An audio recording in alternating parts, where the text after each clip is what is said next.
ఆంధ్రప్రదేశ్లో కుటుంబ ప్రభుత్వం ఏర్పాటై ఏడాది పూర్తి చేసుకుంది. అయితే ఏడాది పాలనలో చేసిన అభివృద్ధి సంక్షేమ పథకాలపై మనతో మాట్లాడడానికి కడప ఎమ్మెల్యే ప్రభుత్వ విప్ మాధవిరెడ్డి గారు ఉన్నారు. వాళ్ళకి ప్రతినిధిద్దాం. మేడం, ఆంధ్రప్రదేశ్ పాలనలో మన ప్రభుత్వం ఏర్పాటై ఏడాది పూర్తి చేసుకుంది. అయితే ఏడాది పాలనలో ఒకవైపు సంక్షేమ అభివృద్ధి లేదని కూడా ఒక ప్రతిపక్షాలు ఆరోపిస్తున్నారు. అయితే పార్టీ మాత్రం దాదాపు అభివృద్ధిపై దృష్టి సారించింది. సో సంక్షేమ పథకాలపై మీ అభిప్రాయం ఏంటి? ఏడాది ముగిసింది.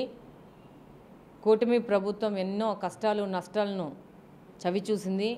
గత ప్రభుత్వము ఆర్థిక నేరాలకు పాల్పడి దోచుకుంటూ కంప్లీట్గా పారిశ్రామిక అభివృద్ధి కానీ, ఏ విధమైన ఉద్యోగాలు ఇవ్వకుండా, ఏ విధమైన పరిశ్రమలు తీసుకురాకుండా, అలాగనే మౌలిక వసతుల కల్పనలో కూడా పూర్తిగా విఫలమైంది. కాబట్టి ఈరోజు వాళ్ళకి 11 సీట్లు ఇచ్చి కూటమి ప్రభుత్వాన్ని గెలిపించుకున్నారు.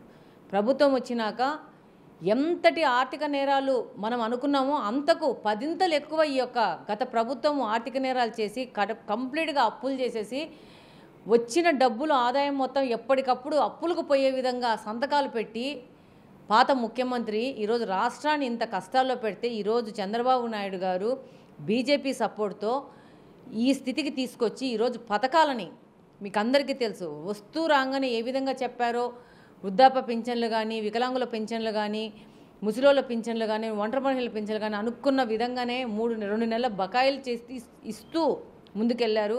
ఆ తర్వాత ఏ విధంగా 3 సిలిండర్లు పేద బలహీన వర్గాలకి ఉచితంగా ఇస్తాము, సంవత్సరానికి 3 అన్నారో దాన్ని 4 నెలల్లో మళ్ళీ దాన్ని కూడా మొదలుపెట్టి దాన్ని కూడా చేశారు. అలాగనే రాగానే ఫస్ట్ సంతకం డిఎస్సికి పెట్టారు. డిఎస్సికి పెట్టి ఇక రేపు ఈ యాక్చువల్గా 21 ఉండిండాలా, 21 నుంచి కొంచెం పోస్ట్ పోన్ చేయిస్తున్నారని నేను వింటున్నాను. డిఎస్సి చేసి దాదాపు 16,000 పైచీలకు చదువుకున్న వాళ్ళకి, గ్రాడ్యుయేట్స్కి డిఎస్సిలో ఉద్యోగాలు వచ్చే విధంగా ముందుకెళ్తున్నాము. ఈరోజు సంవత్సరం పూర్తిగా వస్తుండగా అకాడమిక్ ఇయర్ స్టార్ట్ కాకముందే తల్లికి వందనం పథకాన్ని ఎంతమంది పిల్లలు ఉంటే అంతమంది పిల్లలు, మళ్ళా నేను ఐఎమ్ జస్ట్ పాయింటింగ్, ఎంతమంది పిల్లలు ఉంటే అంతమంది పిల్లలకి ఇస్తూ తల్లులకి ఆసరగా పిల్లల భవిష్యత్తే కూటమి ప్రభుత్వం యొక్క అంతిమ లక్ష్యం అనే విధంగా ఈరోజు కూటమి ప్రభుత్వం ముందుకెళ్తోంది. చంద్రబాబు నాయుడు గారు కానీ, మన నాయకుడు నారా లోకేష్ గారు కానీ ఏ విధమైన ఎన్నికల మేనిఫెస్టోలో చెప్పినారో ప్రతి ఒక్కటికి ఆర్థికంగా ఉన్న అనుకూలం లేని పరిస్థితుల నుంచి రాష్ట్రాన్ని ముందుకు తీసుకొస్తూ ఒకవైపు అభివృద్ధి కార్యక్రమాలు కానీ, ఒకవైపు రోడ్లు వేయడం కానీ, గుంతలు పడి 5 సంవత్సరాల నుంచి ఎంతో ఇబ్బంది పడ్డాం మనం అందరం. ఒకరం కాదు, మొత్తం ఉన్న ఆంధ్రప్రదేశ్లోని ప్రజలందరూ ఇబ్బంది పడ్డారు. వాటినన్నింటినీ ఎప్పటికప్పుడు ఉన్న ఇన్కమ్ ప్రకారం గుంతలు పూర్తి చేసి మనం వెళ్ళడానికి అనుకుగా మన రోడ్లను తయారు చేసి, దాంతోపాటు పెద్ద ఎత్తున ప్రపంచ దేశాల నుంచి కానీ, భారతదేశం నుంచి కానీ, సాఫ్ట్వేర్ రంగంలో కానీ, అలాగని ఇన్ఫ్రాస్ట్రక్చర్లో కానీ ఏదైనా పరిశ్రమలు తీసుకొచ్చి పెద్ద ఇన్వెస్ట్మెంట్ చేయడంతో పాటు ఏ విధంగా వాళ్ళు పథకాలు చెప్పారో ఆ పథకాలను కూడా ఈరోజు ఒక్కొక్కటిగా పూర్తి చేస్తూ పేద బలుగు బలహీన వర్గాలకు వెల్ఫేర్ అండ్ అభివృద్ధి సమపాలనలో 2 కళ్ళలాగా తీసుకుని ఈరోజు కూటమి ప్రభుత్వం వెళ్తూ ఉంది. చంద్రబాబు నాయుడు గారు కానీ, తెలుగుదేశం పార్టీ కానీ పేద బలుగు బలహీన వర్గాలకు అండగుండే పార్టీ. మన నాయకుడు అన్న ఎన్టీఆర్ ఏ విధమైన ఆశయాలతో ఈరోజు పార్టీని పెట్టారో ఆ ఆశయాలకు అనుగుణంగా ఈరోజు ప్రభుత్వం నడుస్తూ ఉంది. రేపు 3 నెలల్లో మళ్ళీ ఉచిత బస్సు కూడా పథకం జగన్ ప్రభుత్వంలో ఉన్నటువంటి సంక్షేమ పథకాలను పక్కన పెట్టేసి సూపర్ 6 అంటూ ప్రజలు మోసం చేస్తున్నారు అంటూ కూడా కేవలం ఒక పెన్షన్ లాంటి 1 పథకాలు తప్ప ఎవరేమీ లేవు. ఇది వెన్నుపోటు దినంగా చంద్రబాబు నాయుడు ప్రజలకు వెన్నుపోటు పొడిచారంటే వాళ్ళు వెన్నుపోటు దినం కూడా ప్రజల్లోకి వెళ్ళారు. అంటే ఎవరు వెన్నుపోటు పొడిచారంటారు? ప్రజలు వాళ్ళని వెన్నుపోటు పొడిచినారని వాళ్ళు మరొకసారి గుర్తు చేసుకున్నారు. వాళ్ళు పెట్టిన పేరు కరెక్టు. ప్రజలు వాళ్ళని వెన్నుపోటు పొడిచినారు.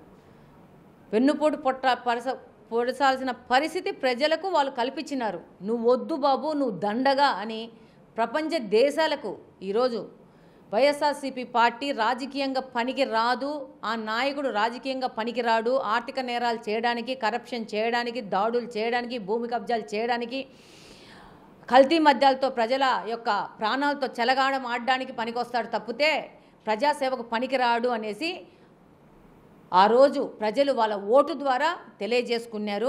వాళ్ళు కూడా మనం పనికిరామని వాళ్ళే రోడ్ల మీదకి వచ్చేసి దాని మీద వాళ్ళు కూడా మరొక్కసారి గుర్తు చేసుకున్నారు. ప్రజలందరూ కూడా మరొక్కసారి అమ్మ బాబోయ్ వైఎస్ఆర్సీపీ నాయకుల, వైఎస్ఆర్సీపీ పార్టీనా, ఆ నాయకుడా అనేసి వాళ్లకు మరొక్కసారి వైఎస్ఆర్సీపీ అంటే ఏందో ఒక గుర్తు చేసి మేమింత దుర్మార్గులమని వాళ్ళు గుర్తు చేసినారు. ఈరోజు మళ్ళా 3 నెలల్లో ఈరోజు తల్లికి వందనం పెద్ద ఎత్తున తీసుకొచ్చింది. దీని మీద కూడా అంటే తల్లికి వందనం కూడా 20 లక్షల మంది పిల్లలు అర్హులైనట్టు కేవలం 6 లక్షల మందికి ఇచ్చారంటే 20 లక్షల మందికి కోతకు వచ్చారు. వీటితో పాటు 15,000 అంటూ వదలగొట్టి ఇప్పుడు కేవలం 13,000 ఇచ్చారు. ఆ 2,000 ఎవరి అకౌంట్లో వేదంటూ ఆరోపిస్తున్నారు. ఎవ్వరి అకౌంట్లో పోదు, అందరూ వాళ్ళ ఇళ్ళలో వాళ్ళ లెక్కనే ఉంటారనుకుంటున్నారా?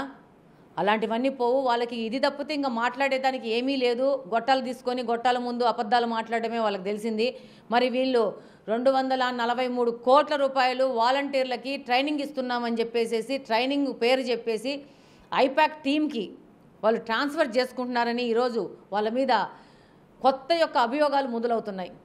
వీళ్ళ మాట్లాడేది నేను చెప్తున్నాను. ఇక్కడ 1,500 మంది వాలంటీర్లు పనిచేశారు. వాళ్ళని నమ్ముకొని వాళ్ళ యొక్క భవిష్యత్తును పాడులేపుకొని ఈరోజు ఇక్కడ పనిచేస్తే రేపు మాకు ప్రభుత్వ ఉద్యోగాలు వస్తాయన్న ఒక ఆలోచనతో ఈరోజు వాళ్ళందరికీ 2023లోనే రెన్యువల్ చేయకుండా కాంట్రాక్ట్ ఉద్యోగులుగా కూడా వాళ్ళని లేకుండా చేసి ఏ అధికారంతో వాళ్ళకి జీతాలు వంచినారు.